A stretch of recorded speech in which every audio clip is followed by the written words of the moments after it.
दोस्तों, आप लोग का अपना YouTube चैनल रिजल्ट विद आकाश में पुनः स्वागत है। यह नंबर सिस्टम MCQ पार्ट 4 है। इसके पहले हम लोगों ने पार्ट 3 तक कर रखा है। इस श्रृंखला में जो भी क्वेश्चन शामिल किए जाते हैं वह किसी न किसी एग्जाम में एक बार या दो बार पूछे गए होते हैं। आइए हम लोग आज बात करेंगे। क्वेश्चन नंबर 1 दिया है 8888 डॉट डॉट 80 बार को यदि 37 से भाग दिया जाए तो शेषफल क्या होगा। वैसे ही हम आगे आएंगे। फिर हम लोग का ये 15 नंबर क्वेश्चन होगा factorial 1 plus factorial 2 plus factorial 3 plus factorial 4 plus factorial 5 dot dot factorial 120 तक में इकाई का अंक क्या होगा। आइए आज हम लोग करना आरंभ करते हैं पहले क्वेश्चन से।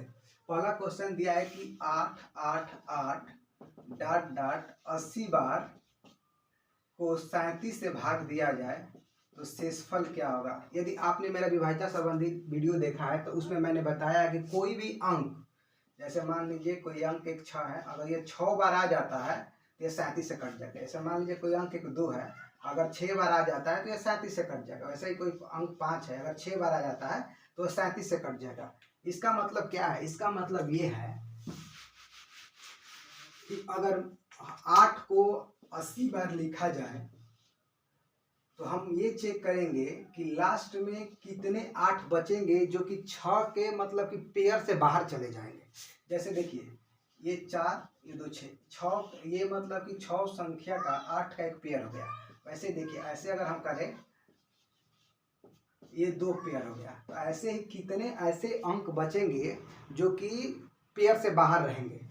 तो ऐसे अगर हम चेक करेंगे तो 80 बार हम लोग का है, अगर इसको हम लोग 6 से देना है तो 6 का 78 होता है। इसका मतलब केवल 2 8 बचेगा जो पेयर में नहीं आएगा, क्योंकि जो पेयर में आ गया वो तो 37 से कट गया। तो जो पेयर में नहीं आया उसी के बारे में हम लोग आराम से जानेंगे कि हम लोग का शेष कैसे निकलेगा। तो हम लोग का कितना बचेगा, तो 2 8 केवल बचेगा, जिसको हम लोग का 37 से भागा देना है। तो 37 दूनी का 74 होता है। इसका मतलब कि हम लोग कितना बच जाएगा, 14 बच जाएगा। ठीक, इसका मतलब इसमें शेषफल आप लोग 14 देखेंगे तो option A 14, option B 24, option C 17 है, ऑप्शन डी 28 है, तो हम लोग का 14 सही हो जाएगा। वैसे ही फिर हम लोग आगे बात करेंगे। ये दिया है 13 के पावर 47, आराम से देखिए 13 के पावर 47 धन 3 के पावर 141 में किस संख्या से भाग नहीं होगा, किससे भाग नहीं होगा। अब देखिए हम लोग एक फॉर्म पढ़े हैं कि a के पावर n प्लस b के power n a plus b से विभाजित होता है, लेकिन कब? जब n एक विषम संख्या हो। ठीक है, तो देखिए पहले तो ये n मतलब कि दोनों बराबर चाहिए, ये बराबर है नहीं। इसको पहले हम लोग बराबर करते हैं, फिर चेक करेंगे कि n एक विषम संख्या है कि नहीं। अगर है तो वो a प्लस b से विभाजित होगी। अब देखिए इसका मतलब हम लोग क्या करें, 13 के पावर 47 हो गया। ऐसे ही अगर 3 के पावर 3 लिखे और फिर 47 लिखे तो अब देखिए 13 के पावर 47 ये हो गया। अगर इसको हम इससे गुणा कराएंगे तो हम लोग का घात 141 हो जाएगा। इसका मतलब हम लोग क्वेश्चन जो ऊपर दिया था वही है। फिर हम बात करते हैं, ये हो गया कितना 27, 27 के पावर 47। अब देखिए ये बराबर हो गया, मतलब कि n बराबर हो गया। फिर n एक विषम संख्या है कि नहीं, तो n एक विषम संख्या है। इसका मतलब कि यह a प्लस b से विभाजित होगा। तो अब देखिए ये कितना हो जाएगा, 27 और 13 हो जाएगा 40। अब देखिए मतलब ये संख्या 40 से कटेगी। अब हम लोग का ऑप्शन किस फॉर्म में है, तो 4 है, 20 है, 8 है, 6 है। अगर जो संख्या 40 से कटेगी वह बिल्कुल 4 से भी कटेगी, और जो 40 से कटेगी वह 20 से भी कटेगी, जो 40 से कटेगी वो 8 से कटेगी, केवल 6 से नहीं कटेगी। क्योंकि आप जानते हैं कि 40 का अगर गुणनखंड किया जाए तो उसमें 1 आएगा, 2 आएगा, फिर हम लोग का 4 आएगा, फिर 5 आएगा, फिर 8 आएगा, ऐसे ही डॉट डॉट। इसका मतलब कि 40 से जो संख्या कटेगी वह 4 से भी कटेगी, वह 20 से भी कटेगी, वह 8 से भी कटेगी, लेकिन 6 से नहीं कटेगी। इसका मतलब कि इसमें 6 से भाग नहीं होगा। फिर हम लोग अगले क्वेश्चन पर बात करते हैं। दिया है कि 1 से 1000 तक, 1 से 1000 तक कितनी संख्या है 2 3 4 5 से विभाज्य है। इसका मतलब वो ऐसी संख्या चाहिए, मतलब कोई भी ऐसी संख्या चाहिए। मान लीजिए मैंने एक संख्या लिया, जैसे मान लीजिए संख्या 60 लिया, 60 है ऐसी संख्या जो 2 से भी कटेगी, 3 से भी कटेगी, 4 से भी कटेगी, 5 से भी कटेगी। तो ऐसी संख्या ढूंढना है जो कि 2 3 4 5 चारों से कटे। ठीक है, चारों से कटे। इसका मतलब क्या है कि अगर हम लोग 2, 3, 4, 5 का अगर एलसीएम जानते हैं तो एलसीएम इसका कितना होगा, तो 60 होगा। इसका मतलब 60 सबसे छोटी संख्या है जो इन चारों से कटेगी। तो वैसे अगर 1000 में हम लोग 60 से भागा दें तो देखिए कितना हो जाएगा। अभी हम लोग हो जाएगा 16×96, मतलब कि 16 ऐसी संख्याएं मिलेगी जो 2, 3, 4, 5 इन चारों संख्याओं से कटेगी। तो हम लोग का ऑप्शन ये सही हो जाएगा। ठीक, उसके बाद हम लोग बात करते हैं। एक संख्या को 52 से विभाजित किया जाता है तो शेषफल 37 मिलता है। और हम लोग 52 से भाग देते हैं तो हम लोग का शेषफल 37 मिलता है। तो उसी संख्या को 13 से विभाजित करने पर शेषफल क्या मिलेगा, तो हम इसको आराम से समझेंगे। मान लीजिए कोई संख्या है, अगर किसी संख्या में हम 5 से भागा देते हैं, मतलब 5 से भाग देते हैं, तो हम लोग का शेषफल कितना मिलता है, तो 3, मान लीजिए 3 मिलता है। तो संख्या कितनी होगी, 8 होगी। इसका मतलब हम लोग क्या किया, शेषफल को इसमें जोड़ दिया। अगर 52 से भाग देते हैं तो शेषफल 37 मिलता है। ठीक, तो हम लोग कितना हो गया, 7, 2, 9, 5, 3, 8, 89। ठीक, तो उसी संख्या को 13 से भाग दिया जाए। अब देखिए 13 कितना हो जाएगा, 78 हो जाएगा। फिर 1, 1 11। 13 से भाग करने पर फिर हम लोग को शेषफल के रूप में क्या मिलेगा। अब देखिए एक संख्या को 52 से विभाजित किया जाता है तो शेषफल 37 मिलता है। 52 से विभाजित किया जाता है तो 7, 2, 9, 5, 3।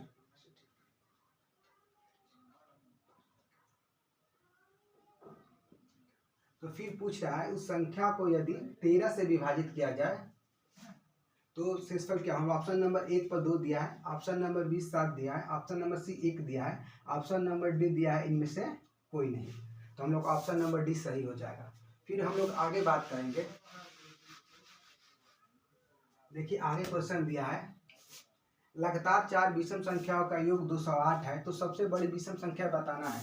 कभी भी सम संख्या और विषम संख्या का बोले योग लगातार मतलब कि 108 है तो उसमें सबसे बड़ी संख्या या सबसे छोटी संख्या बोले तो हम लोग देखिए क्या करते हैं, x हो जाता है, अगला x+2 हो जाता है, फिर x+4 हो जाता है, फिर x+6 हो जाता है। अब ये देखिए क्या है, मान लीजिए मैंने एक विषम संख्या 3 माना, तो फिर 3 में जोड़ेंगे तो 5 मिल जाएगा, फिर 5 देखिए यहाँ पर, फिर 3 में अगर हम लोग 4 जोड़ेंगे तो 7 मिल जाएगा, फिर 3 में अगर 6 जोड़ेंगे तो 9 मिल जाएगा।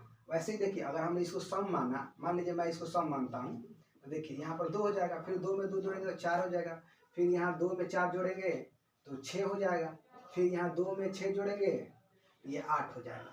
इसका मतलब कभी भी क्रम से बोले वह सम संख्या और विषम संख्या बोले तो हम लोग को x, x+2, x+4, x+6 dot dot ऐसे ही मानना है। ठीक है, फिर हम लोग अगले देखेंगे आराम से क्या लिखा है। दिया है कि लगातार 4 विषम संख्याओं का योग 208 है। ठीक, अब देखिए तो हम लोग कितना हो गया, x और x+2 और x+4 और x+6 इसका तो कितना आ गया 208। अब देखिए 1, 2, 3, 4, ये 4 x हो गया प्लस 2, 4, 6, 6, 6, 12 इसका तो 208। अब देखिए 4x हो गया, ये 12 चला गया तो 196 हो गया, तो x इसका तो कितना हो जाएगा, 4 का 16 हो जाएगा, 936 49 हो गया। इसका मतलब कि ये सबसे छोटा वाली संख्या, सबसे छोटी वाली संख्या 49 है। तो पूछा है सबसे बड़ी संख्या, तो सबसे बड़ी संख्या हम लोग का x+6 था, इसका मतलब कि 49 + 6 तो कितना हो गया 55। तो हम लोग का उत्तर कितना हो जाएगा 55, जो कि ऑप्शन नंबर ए है। वैसे ही हम लोग आगे बात करेंगे। आगे हम लोग का क्वेश्चन दिया है n के किसी पूर्णांक मान के लिए, कह रहा है n के किसी पूर्णांक मान के लिए 3⁻2n + 9⁻n + 5 को 3 से भाग देने पर शेषफल क्या होगा। बोल रहा है कि इसको 3 से भाग देना है तो शेषफल क्या होगा। हम लोग चेक करेंगे, n एक पूर्णांक है, ये 2n है, n एक पूर्णांक है, तो हम लोग n अगर 1 रखेंगे तो क्या होगा पहले देखेंगे। तो अगर n 1 रखेंगे तो ये कितना हो जाएगा, हम लोग का 3⁻2 धन 9 हो जाएगा, धन 5 हो गया, तो ये 9, 9 धन 5, 9, 9 18, 18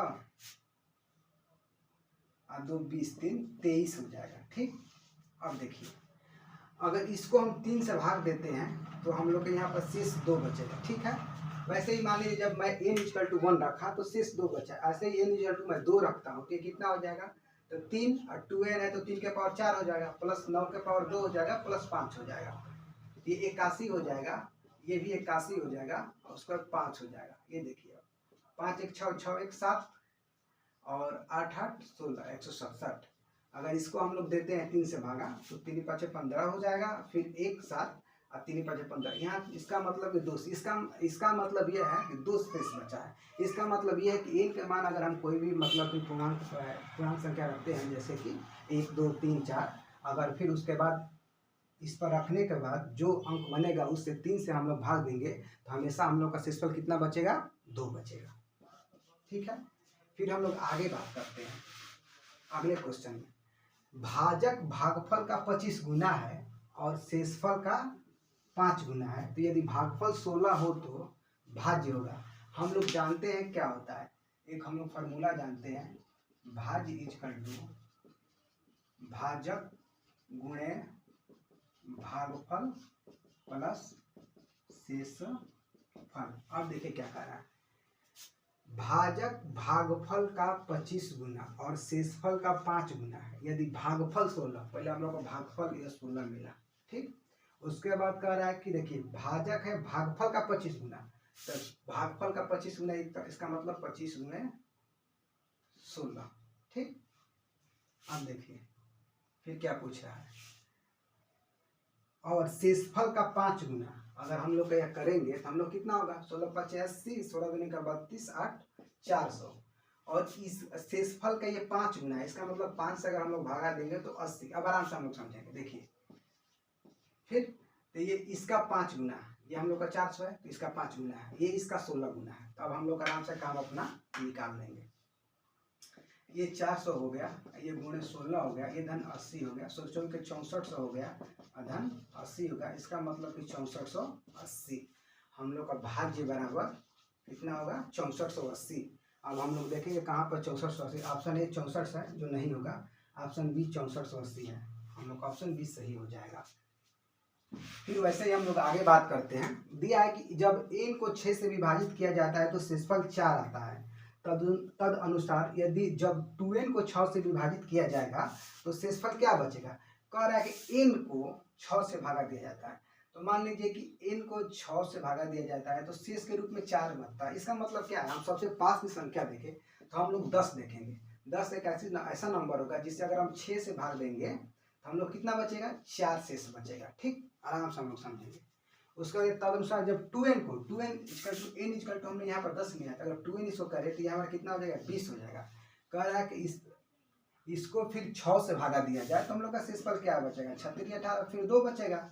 इसका मतलब कि n जहाँ पर भी अगर 6 से भागा देने पर शेष 4 छोड़ता है, फिर n को अगर हम 2 गुना करेंगे और उससे अगर 6 से भाग देंगे तो हम लोग शेषफल 2 बचेगा।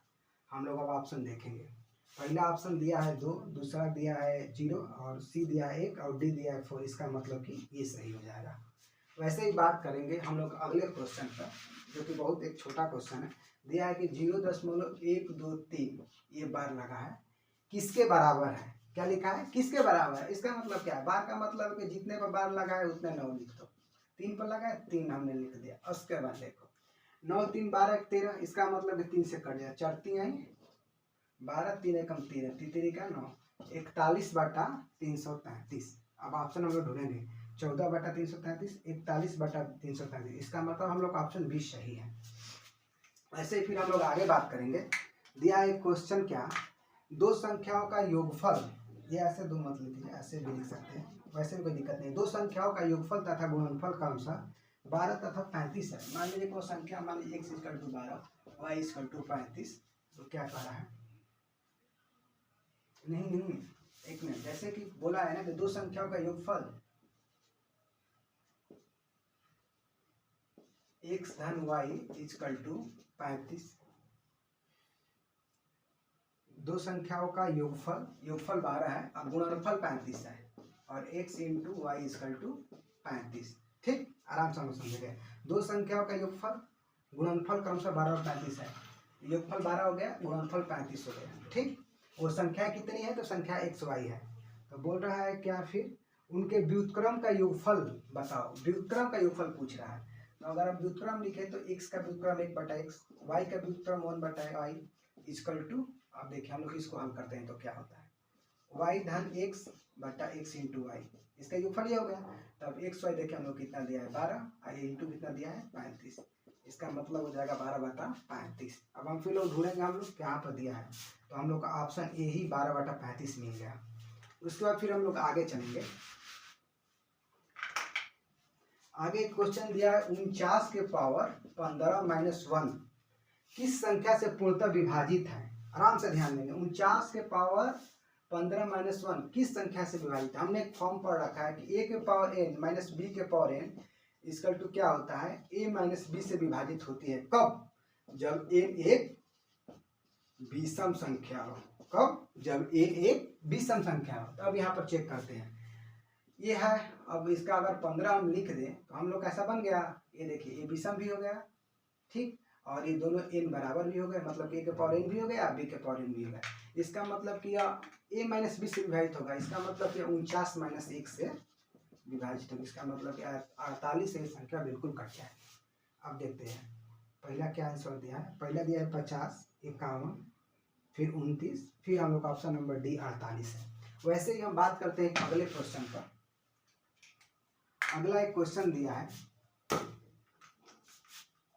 ये देखिए क्या दिया है, 4/5, फिर दिया है 7/8, फिर दिया है 6/7, फिर दिया है 5/6 को आरोही क्रम में लिखना है। आरोही और अवरोही का मतलब समझ लीजिए। आप लोग देखते होंगे कि कोई भी माता पिता अपने बच्चों का नाम आरोही लिखते हैं, कभी भी कोई अवरोही नहीं मतलब रखता है। आरोही क्यों? आरोही की मतलब कि बढ़ते क्रम में, छोटे से हम लोग बड़े पर चढ़ेंगे, इसीलिए आरोही नाम रखा जाता है कि वो जैसे जैसे आगे बढ़ेगा वो दिन प्रतिदिन बढ़ता ही जाएगा। तो आरोही का मतलब हो गया छोटे से बड़ की तरफ, और अवरोही का मतलब हो गया बड़ से छोट की तरफ। तो अब हम लोग देखिए इसको क्या करेंगे। मान लीजिए मैं यहाँ पर अगर इसको डिवाइड करता हूँ, ये 10/8 हो जाएगा, 8 × 5 = 40।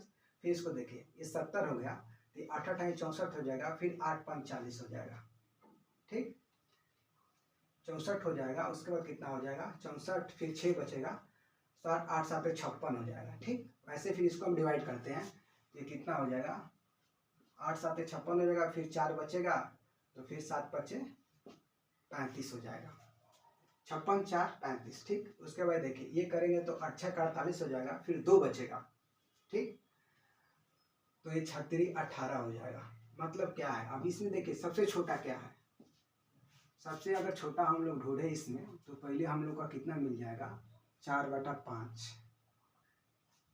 पहले हम देखें तो इसमें हम लोग, क्योंकि ये 80 हो जाएगा, तो 4/5 हो गया। अब इससे फिर छोटा हम लोग चेक करते हैं, तो ये आ जाएगा हम लोग का 5/6। फिर इससे चेक कर, इसको फिर चेक करते हैं तो हम लोग का 6/7 हो जाएगा। फिर चेक करते हैं तो 7/8 हो। अब कोई ऑप्शन देखेंगे, 4/5 5/6, 4/5 ये 7/8 है, तो ये नहीं होगा, 4/5 7/8, ऑप्शन ये नहीं होगा। बी देखते हैं 5/6, ये भी नहीं होगा। ऑप्शन सी चेक करते हैं, 4/5 5/6 6/7 7/8, हम लोग का ऑप्शन नंबर सी सही हो जाएगा। इस बात को याद रखना है कि आरोही का मतलब क्या होता है, छोट से बड़ की तरफ, इसीलिए नाम आरोही रखा जाता है। कोई जैसे जैसे बड़ी होगी अब वो दिन पर दिन बढ़ती जाएगी। वैसे ही आगे बात करें दो संख्याओं का योग, वैसे ही हम बात करते हैं दो संख्याओं का योग। वैसे दो संख्याओं का योग 40 है और उनका गुणनफल 375 है। अब देखिए x धन y बराबर 40 और x × y बराबर 375, उनके व्युत्क्रमों का योग पूछा है, तो व्युत्क्रम कर देते हैं, 1 + x और 1 + y। इसका मतलब कि y + x × x × y, तब ये हो गया कितना, ये 40 हो गया, 40/375 हो गया। अब इसको हम डिवाइड करेंगे तो देखिए अगर हम इसको 5 से कटाते हैं तो 8 × 5 = 40 हो जाएगा, और फिर कितना 7 × 5 = 35 होगा, 2 5 फिर 50 25, मतलब कि 8/75। अब हम लोग ऑप्शन देखेंगे तो हम लोग ऑप्शन नंबर ए दिया है 8/75। फिर वैसे ही हम लोग बात करते हैं आगे। फिर आगे एक दिया है, यदि m तथा n धनात्मक पूर्णांक हो और m - n एक सम संख्या हो। आराम से इस बात को हम लोग समझेंगे। तो m² n² हमेशा किसके द्वारा विभाज्य होगा। पूछा है कि m n एक धनात्मक पूर्णांक हो और m - n एक सम संख्या हो। अगर m - n की हम बात करें सम संख्या होगा, इसका मतलब क्या है कि वह 2p, मतलब कि 2 के गुणांक ही होगा। मतलब क्यों? क्योंकि सम संख्या क्या होती है? वो 2 की गुणज होती है, 2 4 6 8 10, यही ना होती है सम संख्या। इसका मतलब कि 2 के गुणज होगा। ठीक, अब आराम से ध्यान रखें। देखिए मान लीजिए मैंने रखा 8, यहाँ पर मैंने 6 रखा, तो यहाँ हमारा 2 आ गया, इसका मतलब P1 है।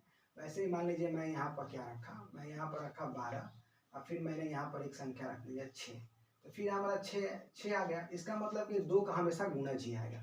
वैसे ही देखते हैं, तो पूछ रहा है n square minus n square किससे विभाज्य होगा। ठीक, तो अब देखिए अगर हम लोग ये 2p हो गया तो m प्लस n अगर होगा वो भी 2q के बराबर होगा। अब देखिए हम लोग आराम से बात करते हैं कैसे। ठीक, अब देखिए जैसे मान लीजिए मैं m इक्वल टू 8 रखा और यहाँ पर 6 रखा, तो हम लोग का 2 का गुणज आया। वैसे ही देखिए ये क्या, अगर यहाँ पर 8 रखा, यहाँ पर 6 हुआ, तो ये 14, ये भी तो 2 का गुणज आया। ठीक, इसका मतलब क्या है, अब हम लोग का बन गया m minus n into m plus n, वो क्या होगा 4pq। ठीक, आराम से बात समझेंगे। क्यों मैं इस फॉर्म में बनाया, क्योंकि यहाँ पर लिखा है कि m square minus n square, तो ये क्या होगा m square minus n square 4pq। इसका मतलब क्या है, वो 4 का कोई गुणज, मतलब कि m square minus n square हमेशा 4 से विभाजित होगा, क्योंकि 4pq है। अब 4 के साथ कुछ भी लगा है अगर उस फॉर्म में है, तो इसका मतलब ये 4 से पक्का पक्का कट जाएगा। हम लोग ऑप्शन देखेंगे, एक नंबर पर 4 है, बी 6, सी 8, डी 12, ये 4 नंबर हो गया। अब लोग हम 15 नंबर क्वेश्चन देखेंगे, factorial 1 plus factorial 2 plus factorial 3 plus factorial 4 plus factorial 5 dot dot factorial 1 से 20 तक में इकाई का अंक क्या होगा। प्रिय दोस्तों, इस क्वेश्चन को करने से पहले मैं आप लोग से एक बात कहना चाहूँगा, अगर मेरे द्वारा कराए गए क्वेश्चन आप लोगों को समझ में आया है तो आप लोग मेरे चैनल को लाइक करिए, सब्सक्राइब करिए और अपने दोस्तों के बीच शेयर करिए। आइए फिर हम लोग इस क्वेश्चन पर बात करते हैं। ये दिया factorial 1 plus factorial 2 plus factorial 3 में इकाई का अंक पता है, डाटा 120 तक है। पहले हम बात समझते हैं, फैक्टोरियल 1 का मतलब क्या है 1, फैक्टोरियल 2 का मतलब क्या, 1 गुणे 2, इसकल टू ये 1 हो गया, ये 2 हो गया। फैक्टोरियल 3 का मतलब क्या है, 1 गुणे 2 गुणे 3 6। वैसे ही फैक्टोरियल 4 का मान चेक करते, 1 गुणे 2 गुणे 3 गुणे 4, चलते ही 12 2 का 24। वैसे ही फैक्टोरियल 5 का मान करेंगे, 1 2 3 4 5 120। एक चीज आपको यहाँ से हम लोग को सीखने को मिलेगा कि जैसे ही हम फैक्टोरियल 6 का मान ज्ञात करेंगे तो हम लोग को अब 2 5 मिलेगा, इसका मतलब इसके आगे इकाई का मान कब 0 ही आएगा, क्योंकि जितने भी हम लोग फैक्टोरियल जाए 120 तक जाए तो उसमें 2 और 5 पक्का मिलेगा, क्योंकि अब फैक्टोरियल 5 से ये कहानी शुरू हो गया 2 और 5 का। ठीक, इसका मतलब क्या है कि इसके आगे 0 इकाई का अंक मिलेगा। अब हम बात करते हैं यहाँ पर कितना है, तो पहले में हम लोग का इकाई का अंक 1 आया, फिर ये 2 आया, फिर हम लोग का 6 आया, फिर हम लोग का 24 आया। ठीक, इसके बाद कभी भी मिलेगा तो 0 मिलेगा। अब देखिए हम लोग जोड़ते हैं इसको, तो 4 अच्छा 10 10 2 12 12 13। इसका मतलब कि इकाई का अंक पर क्या होगा, इसके इकाई का अंक पर 3 होगा। इसका ऑप्शन नंबर हम लोग का सी सही है। बात समझ गए, क्योंकि अब फैक्टोरियल 5 से हम फैक्टोरियल 6 लिखे 7 लिखे 8 लिखे तो इसमें हमेशा हम लोग को 2 और 5 मिलेगा ही मिलेगा, जो कि एक 0 का निर्माण करेगा। तो इसका मतलब इकाई का स्थान पर अब 0 ही आएगा। तो हम लोग 1 से 4 तक इकाई का अंक चेक करते हैं, तो ये देखिए 1 2 6 24, तो हम लोग इकाई का अंक कितना हो जाएगा 3। ऑप्शन नंबर सी सही हो जाएगा। दोस्तों, आपने अगर मेरा पूरा वीडियो देख लिया है, अगर आपको कहीं पर दिक्कत हुआ तो एक बार आप उसे पुनः देखिए, आप मेरी बातों को बिल्कुल समझ आएंगे। पूरा वीडियो देखने के लिए धन्यवाद। आप चाहें तो स्क्रीनशॉट ले सकते हैं।